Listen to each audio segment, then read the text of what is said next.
கர்த்தருக்கு ஸ்தோத்திரம். இன்றைய வசனம் 99ஆம் சங்கீதம் 9ஆம் வசனம்.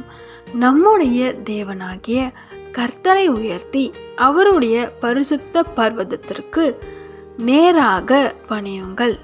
நம்முடைய தேவனாகிய கர்த்தர் பரிசுத்தம் உள்ளவர். 99ஆம் சங்கீதம் 9ஆம் வசனம். நம்முடைய தேவனாகிய கர்த்தரை உயர்த்தி அவருடைய பரிசுத்த பர்வதத்திற்கு நேராக பணியுங்கள். நம்முடைய தேவனாகிய கர்த்தர் பரிசுத்தம் உள்ளவர்.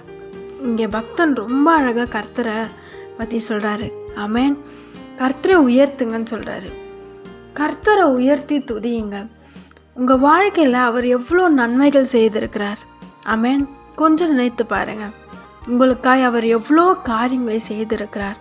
அதெல்லாம் நினைத்து கர்த்தரை உயர்த்தி ஆராதனை செய்யுங்க, துதியுங்க, பாடுங்க. அவரை பற்றி மற்றவங்களுக்கு சொல்லுங்கள். அவர் உங்கள் வாழ்க்கையில் என்னெல்லாம் செய்தாரோ அதெல்லாம் சொல்லுங்கள்.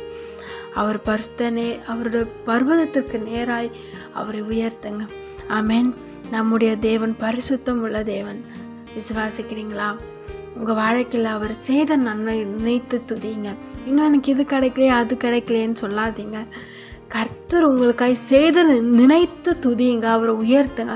இனி நடக்க போகிற காரியங்கள் ஆசீர்வாதமாகவும் அற்புதமாகவும் முடியும். ஆமென்.